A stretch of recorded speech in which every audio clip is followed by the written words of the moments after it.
another misconception, is that whole entire back foot turning thing. I'm pretty sure a lot of you guys have heard that whole entire squish the bug thing, probably, maybe. Yep. Okay, hands heard of it. It's been slowly weeded out, okay? But what a lot of people still like to do is, when they see people hit or they watch hitters hit, the biggest thing they'll see with their back foot is they'll see their back foot do this at the end, or they'll see it do some sort of move along those lines where their foot ends up like this.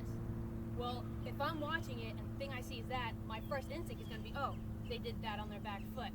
But if you watch things closely, they don't really do that. They may end that way, but what you'll watch is they'll make a forward move, a nice drive off, and their foot will actually end in this capacity when they finish.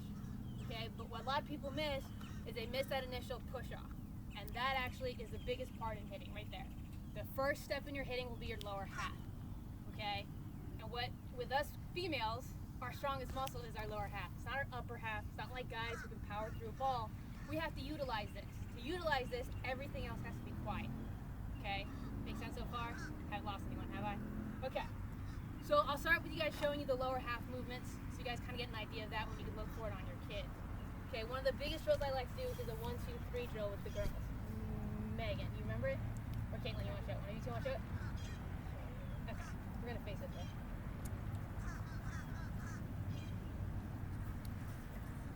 Okay, so how it basically works is, it's one of the drills I like to teach right away with the younger kids. It kind of gets their idea of how you want their footwork to work. Okay, weight transfer, stepping, all the lower half movement is actually one of the things that will occur prior to hitting. Actually throwing of your bat head through the ball. So Caitlin's gonna get ready to hit. Now if you notice her hitting position right now, she's in a very comfortable hitting position. Every kid will have a different position. It's very important for you guys to understand every kid will be different that you teach. Caitlin likes to stand more in the back. As a hitter for me, when I hit left-handed, I was in the middle, right-handed, I was in the back. Megan likes to stand more in the middle still or more in the back now? Okay, Megan doesn't know. All right. Middle. Middle, yeah. See, Megan's more of a middle hitter. You're going to find kids are going to be very, very different each time. It's how you help them through it will actually develop them a lot better. So Caitlin's going to get ready to hit. She's in a nice, comfortable position with her lower half. The 1, 2, 3 drill is basically to teach them their weight shift. So when I say 1, Caitlin's going to take her nice, easy step. Now you notice when she took her step, it was a very small and under control step. For beginning hitters, that is very important. Okay, they have to understand their body movements first. Okay, when they get older, they can do what they want as long as they can get to a certain position. You see hitters take the smallest step to the biggest step, to no step at all. That's completely personal and up to them in the end. But this actually helps them get their basis down. Okay, so when she took her step, if you notice, her weight did shift back. And when it shifted back, it stayed on the inside part of her leg. That's important too. Our weight shift has to stay within our legs, always. Okay, anytime you go outside of your legs at any point, you lose time and you lose power, believe it or not. Okay, so she's on the inside part of her back leg right now, and if you notice her foot, she's not fully planted on it. Her heel is slightly up off the ground here, and she's actually on the inside ball of her foot. Okay, just like in fielding, just like in pitching, everything stays on the inside balls of our feet. Okay, if at any time we're flat on our heel, you notice what her weight did. It shifted around and it moved around a lot. Okay, so she go back on your heel, come on your toe, there. Good, so she's in a nice position here where she's balanced. Okay, she's taking her step to set her up with her timing. Okay, so when I say 2, she's going to transfer her weight back to the middle forward. This foot's going to land flat. Okay, and if you notice, her back foot now looks like her front foot. Okay, she's on the inside ball of her foot over here. She's slightly off her heel here, and if you notice now, her weight has shifted forward to the position she wants to be in. Does that make sense so far? Okay, do not swing. Give me your bat. Okay, all you're working on is your leg footwork. Okay, from this position here, okay, if you notice the positioning here itself, without thinking about it being hitting, without thinking about it being anything other than a position in softball, okay, that is a position that you would throw from, right? That's a position you would actually pitch from if I get into this position here, right? It's also a position that if I'm running to second base at first base, it's a position I actually make as well to make that move. That is a natural move for our sport, okay? You're going to find people who think as hitters they should be in this position here. That is not a natural move for our sport, okay? It has actually taken our body away and moved it unnaturally away from where we want to go. Does that make sense so far? Okay, go back to the normal spot. The 2 spot, great. So if you notice, her body position is still centered. A lot of times when you do this drill, if you decide to do it, hitters tend to come here. That's no good for them because now they're outside their legs, okay? She was back right in the center. Her body is centered in here. Her weight is slightly middle forward. Okay, that's part of your attack. And then from there on the 3, all you want to see them do from there is you want to see them drive off their back foot and come through, okay? On this drill alone, the upper half is unimportant, okay? A lot of hitters are going to get frustrated because they might not be hitting the ball as hard. The biggest thing on that as a hitting coach is you have to let them realize you're messing them up. You're trying to break them down from habits that they're doing wrong, they might be doing wrong, so they're not going to hit like unbelievably great, okay? You can ask a lot of hitters, you can ask Megan, who hit with before, you can ask Caitlin who hit with now. They're going to struggle a little bit before they actually get better. It's normal, it's what's going to happen, okay? Any questions on that with the lower half movements at all? At all? Anything that sounds weird or off or doesn't make sense? Pretty good at making a banter, guys. Good at that. No? Good. Okay. Good. So if you notice in that entire movement, there was nothing actually flashy or anything moving very hard on it, okay? When you actually get it done, since Caitlin's still kind of learning how to do it, what happens is when you go to the 1, everything moves quietly to the 2 and all the way to the 3. If you notice with the back leg on mine, I was a hitter who liked to lift my foot up off the ground. Just the way I talk. A lot of hitters won't do that. But if you notice with the drive on 3, it's an actual push off and a bring forward. My hips will move. It's a natural move. They're gonna move. But there's no hard movement with the upper half at all. And that's very, very important for people and hitters to understand. Okay? We're done with the feet. That's pretty much the basis of the feet. Now with the 1, 2, 3 drill, you can actually go ahead and make it a 1, 2 drill where they take their step and then they just hit. It's a progression as you go through it. But they have to get comfortable with the weight transfer. That's really big in our hitting. Okay? So we'll move to the hands. Megan. You want to use Caitlin's bite? Or you didn't allow it? Okay. How much do you remember? Okay, great. It's okay if you don't remember, I'll just take it over. Alright. So the hand positioning on hitters. Go ahead and get your hands up where you want to hit them.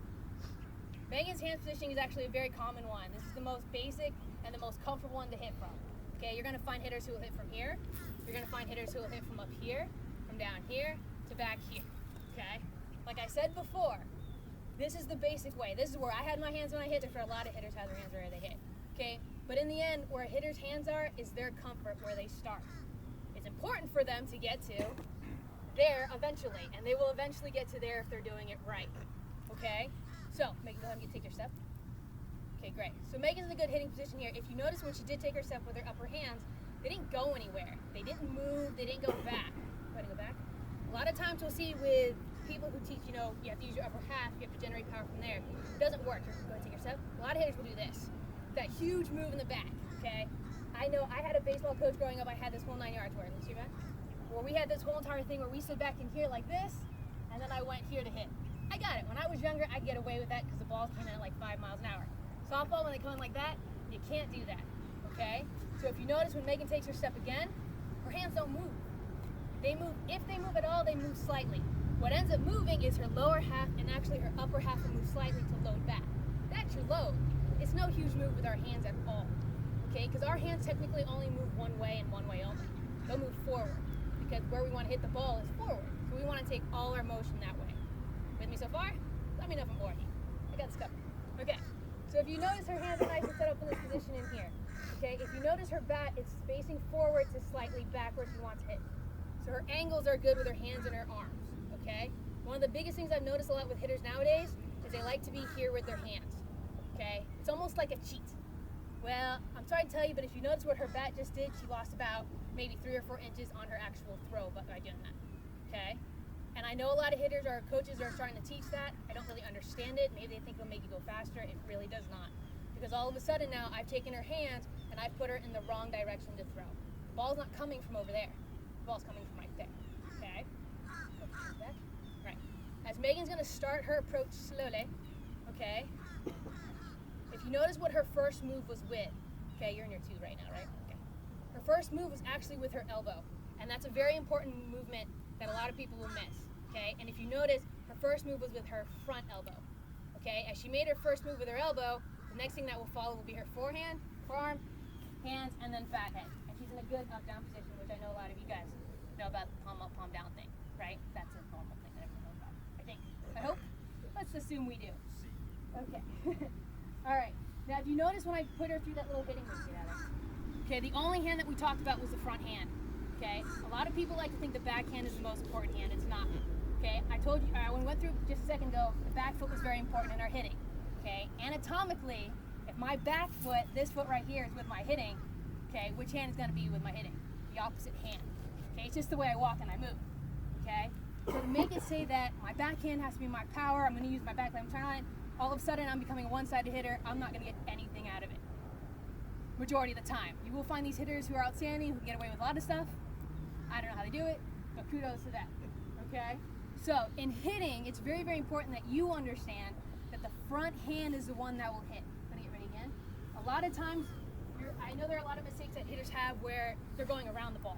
My kid's going around the ball, I'm getting jammed all the time, the whole 9 yards. This is what they're doing. Majority of the time that I've seen with hitters, aside from the lower half coming out of the way, okay, they'll tend to want to do this with their back arm.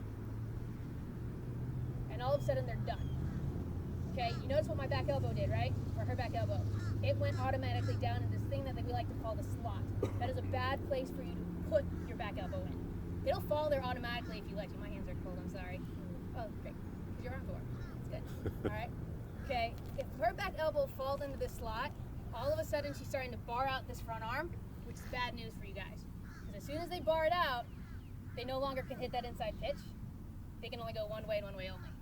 And that's when you're going to find out they're going to get a lot of pulled balls, a lot of ground balls, and not a lot of power behind it unless it's the perfect pitch. Okay? Any questions so far on that? Yes? I just got it. The back foot, is that slanted or what do you teach with that? With the back foot, I teach a very nice idea behind a drive. So basically, a lot of coaches teach the pivot. They try to teach the pivot. They try to teach the use of the hips, the whole 9 yards on that. My philosophy is if I throw this way and I pitch this way, I should hit this way too. So if I throw this way and I pitch this way, then I should hit this way as well. So it's a drive off the back foot, not a pivot. That's what I teach. So it's basically from big toe to big toe, land and drive. Basically on that one. I know a couple coaches just got here. Can you do the 1, 2, 3 again with the lower half? So I think that's very important. So basically, it's a simple drill on understanding weight transfer. So on a count, the player will go. You'll go 1. As they take their step, if you notice on Megan's step, she's landing on the inside ball of her foot. As she made her step, her weight shifts slightly back. She's still in a nice line in here, and also her lines in here are good. Okay. As she lands on a 2, she's gonna land her front foot, get off her back foot, and all of a sudden it's a replacement. So it's like 1 foot's up, 1 foot's down, and you go like that. It's like a nice little wave going. Okay, her weight is still kind of centered, but middle forward now instead of back. She's on the inside ball of her back foot, and on 3, I've learned my lesson for this. Years of teaching. Don't leave the bat in the hand if you don't want to get hit. On 3, they're just going to drive off, hit the ball, and drive off their back foot.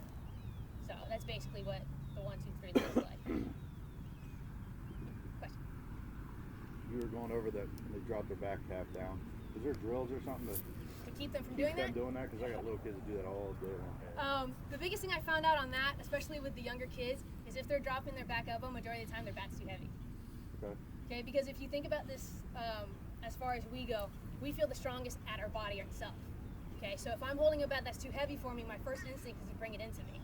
So if I'm holding it here and my first move is wanting to be this, it's because I can't hold it up by myself. Especially with the younger kids, which I found out. Sometimes it's hard to do because I know the bats aren't made necessarily for the younger kids, and they're going to have to choke up on it. If that's the case, a good way to start to help them, they wouldn't hit like this in the game, but a good way to help them is to leave their bat on their shoulder. So what will happen is one of the drills we've had is where they have their bat on their shoulder, nice and relaxed, so all the weight's gone here. It's parallel to the ground. This is a nice easy move. They can go through their whole hitting sequence. The bat stays on the shoulder the entire time, and the only move now they have to make is a forward movement forward, so now their elbow has no part in it whatsoever. Any other questions on those? Yes? In softball, do you teach elbow up, elbow down? I know a lot of people, I've heard in fast pitch it's different from baseball. You know, I grew up hands back, elbow, and heard soft, so I don't know. What you'll find out, if you really watch, if you're able to, okay, and it's just because I've been around a lot of other coaches that like to analyze things and slow stuff down. I'm like, oh, okay, that's kind of cool. If you watch a softball hitter, go ahead and get ready for your position. Okay, I like to teach with the elbow here already. It just makes it easier because I don't have time to do anything else. Okay, let me see that.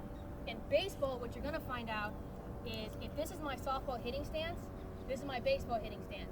When I get to here as a baseball hitter, my hand and my arm automatically went to my softball hitting stance. It's just an elimination of a movement. Okay, we don't have the time to do all these things. My approach is going to be almost exactly the same, okay? except I'm eliminating movements that baseball players can get away with. Does that answer your question? I personally teach the elbow down here. Because what I find out too is when you try to go really fast, and my elbow's up here, my first initial move when I try to go really fast, I do this. And all of a sudden, I'm done. I'm behind myself, I'm all the way back here, now I'm coming across my body this way, instead of moving forward at the ball that way. Now, would you still have your hands back? I mean, what is the proper for fast pitch for your hands? Yes. Personally, for me, how I like to teach them, especially if they're just learning how, I'll start them with their bat on the shoulder right here. You guys see me okay? Okay, I'll have them on their bat on the shoulder here, parallel to the ground just like this. I'll lift them up off their shoulder here, take them back slightly in here. That's the basic motion for where you want their hands. Okay, it's the most ideal. Okay, because now I'm in a great position to where my elbow, my front arm, and my forehand is actually going in the right direction I want to. Good? So far, one of the things I didn't talk to you guys about is the grip. Okay, how many of you guys have heard about gripping the bat and having their knuckles line up? I know there's been a few, and I've heard a couple people have been taught to do the box. That's too old school. That might be too old school. Okay. All right, the actual most efficient way to hold a bat, okay?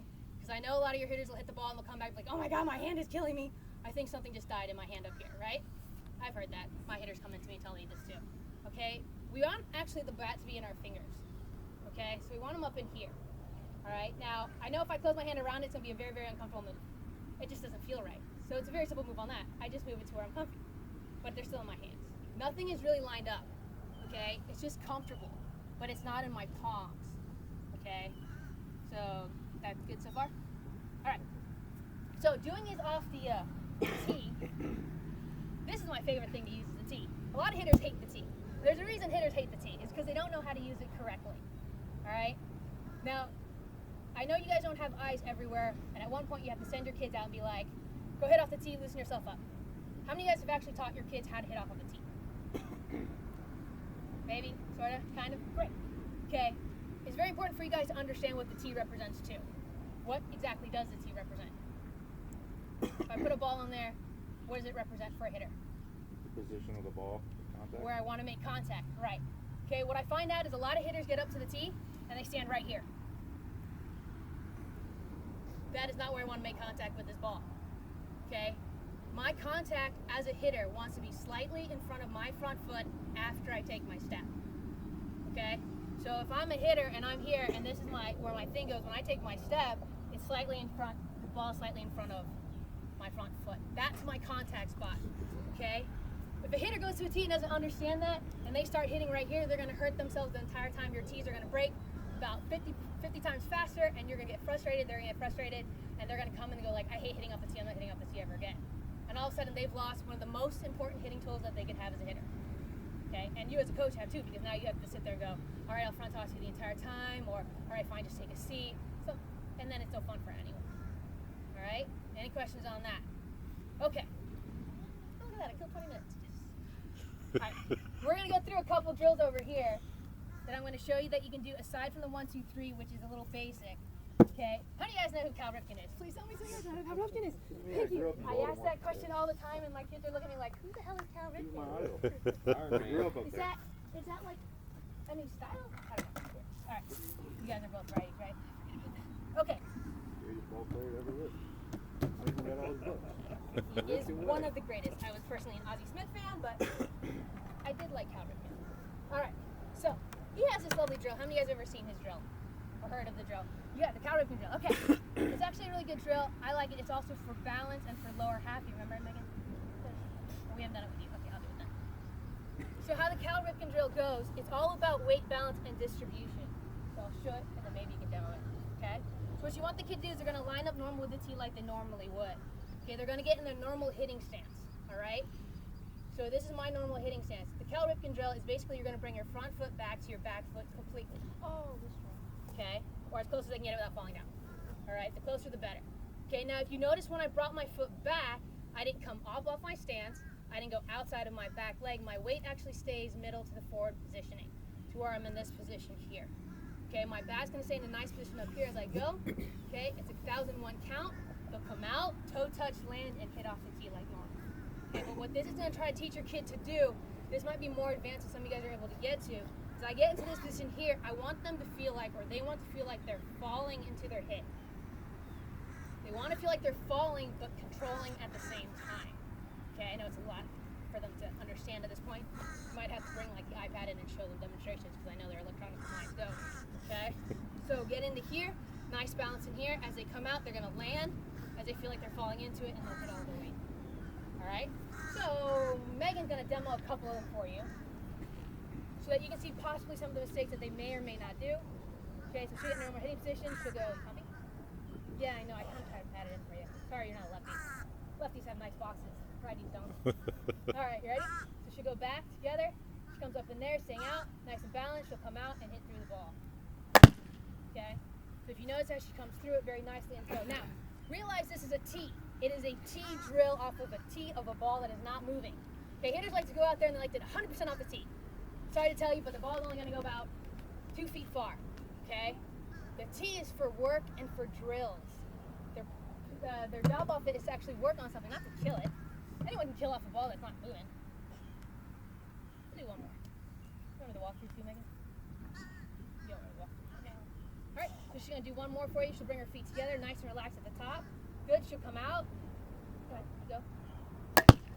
Okay, great. So off of that one alone, you'll find out if they miss it. Oh, sorry guys, sun's in your eye. Sucks for you guys. As she stepped out, she never actually fully landed her front foot. So that's another thing you guys are going to find out off of this drill. If they can't hit it correctly, and they're not falling into the ball and they're falling away, they won't be able to square it up as well as they should be able to.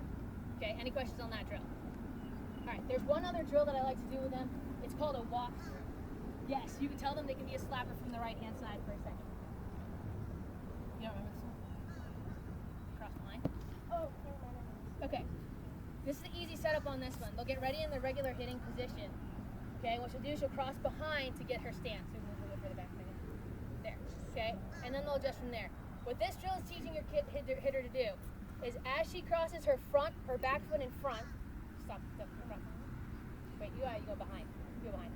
As she crosses her back foot behind, okay, you notice what her body does. Here, I'll do it on this side. Okay, if I'm getting ready to hit, what'll happen is you'll cross your back foot behind. As soon as I cross my back foot behind, you'll notice my hips will stay closed. Okay, it's one of the drills that'll help them walk in. Now, don't let them get crazy and start doing this. Okay, that is completely wrong. What they want to try to do is keep their body as straight as possible. As they come behind, you'll see their body cross up, and then they'll fall into the ball just like a slapper would. These two drills right here are ones that help with their weight movement and actually feeling their weight move. Okay, if at any point you see them get to this point and they stop, they're in trouble. Okay, the whole entire purpose of it, no, they will not hit like this. No, it may not feel completely like this the entire time, but the whole entire time is you'll feel them actually move through the box, and that's what they want to feel on it. I'm going to give me two of them.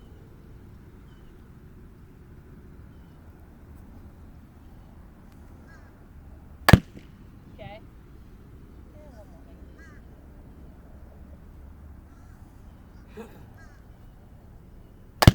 Alright. Any questions on that drill?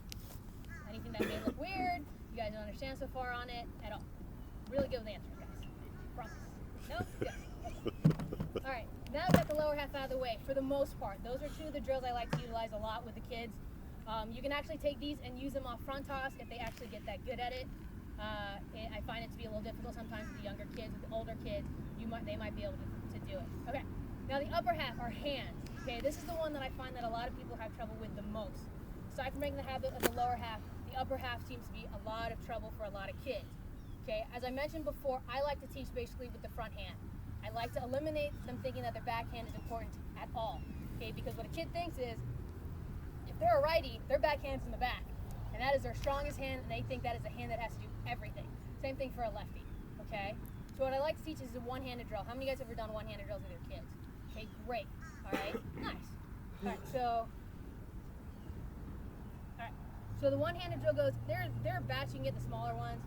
If you guys don't have those, that's fine. Just have them choke up.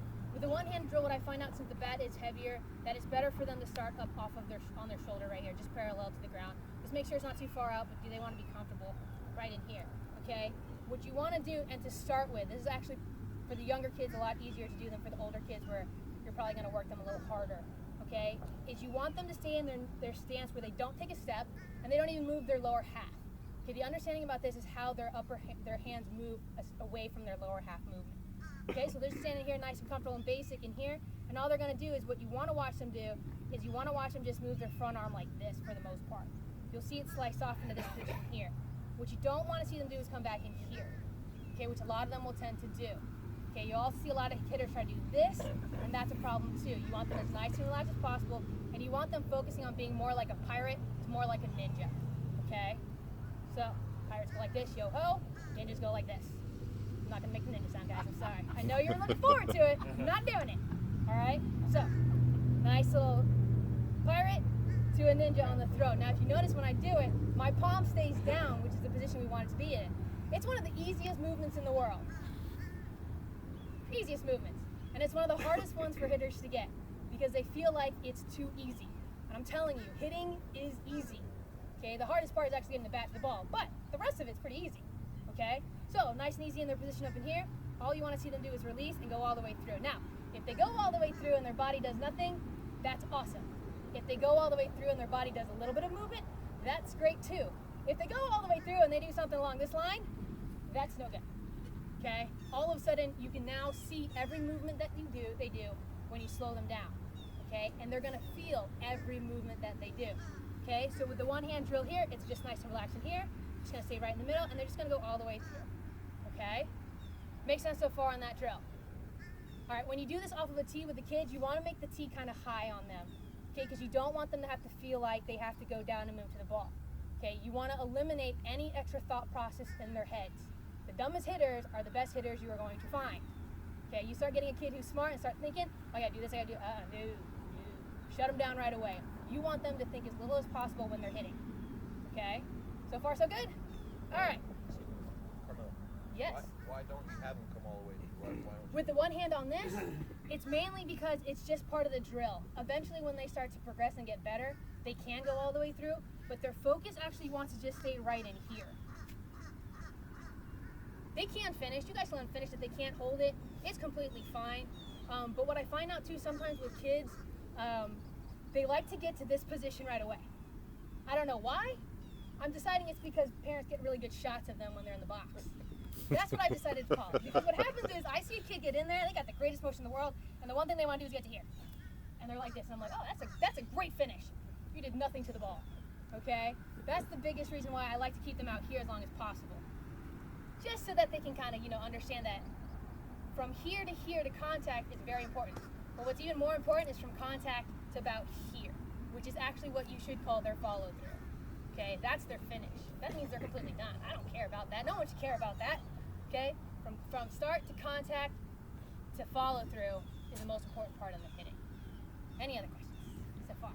I know I'm kind of jumping around a little bit. I had this all planned in my head and then just got kind of lost. Yeah, public speaking. I told you, not my strong suit. That's why I deal with Do children. you teach the bottom halves first? Like if you're breaking I do. somebody I down, teach you the start- bottom first and then go and work my way up. I do like to introduce the upper half as early as possible just because it's going to start making a natural move. What they'll end up noticing is when they get to here, I'm going to land my front foot, but in the process of me landing it, I'm going to start to feel my hands and my arms start to move. So it's one of those things that go together. In all honesty, aside from my lower half starting my movements, my hands are the ones that will actually start the full swing. Any other questions so far? All right, we're gonna get in the cage. I'm gonna show some of the drills that we go through off the front end, let you guys understand a little bit on what to look for when your hitters are going through. Real quick before we get in there, I get a lot of hitters who have trouble with the inside and outside pitches. How many of you guys have a lot of trouble teaching your kids how to hit inside outsides? Okay. The biggest thing that I find out when coaches try to teach inside outsides, and it's a great logical thought behind it is, if the ball is coming inside, I need to open up and drive into the inside. The ball is going outside, I need to step into it, right? It's the most logical thing to do. If the ball's there, I'm gonna go there. There's a huge problem with that, okay? Because as the kids get older and older, you're not gonna recognize a curveball or a screwball, and you're not gonna have time to change your hitting approach, okay? If my down the middle approach is this, okay, to hit an outside pitch, it's a very, very small move. Yes, I wanna see the ball deeper, that's for my tracking. But this is all the difference is from a down the middle pitch. Okay, that's it. Nothing moves in my body, nothing changes. From a down the middle pitch, that's the only difference on an inside. Okay, and that's the biggest thing that a lot of people don't realize. Okay, all of a sudden they think, oh, it's inside, I'm gonna step this way and I'm gonna go that way. That's great for slow pitch. That really is. Because you have enough time to see the ball come in. I don't have that time in fast pitch. Everything has to remain quiet and the same. The biggest thing that people don't understand is the only thing that hits the ball is the bat. Okay? Yeah, I put myself in a great position, but I just have to take my bat to where the ball is. Simplify that for your kids, and you'll have a lot more that'll understand it a lot easier. Alright? Any questions on that? So it's all timing? Everything is timing. The biggest thing in hitting is timing. The biggest thing you can train your kids with is with their eyes. I don't have, all of my stuff hasn't come in yet that I use. There's a lot of good training tools you can use. Have you guys ever seen they're called Connect balls? They're about this big. They're the color of the, we've used them, Megan. They're the color of softballs. They're about this big. They have red seams on them. They're basically like a regular softball, just this big, and they help with eye tracking, the point that they can see. Just make sure you have the right net if you ever get them, because they hurt if you get hit by them like a lot. There are also, you can use baseballs, which I do utilize. Baseballs are great for eye tracking. A lot of other things is basically just having them see a ball move. It doesn't have to be pitching, okay? A lot of times just seeing front toss and you moving it is great too. And I'll show you guys a drill in here. It's called an angle toss. I don't know if you guys have ever heard of that or seen that, but it basically helps a little bit more with the inside and outside pitches. All right, so you guys want to come to the cage with me? Real quick, I don't know if we can cover it, but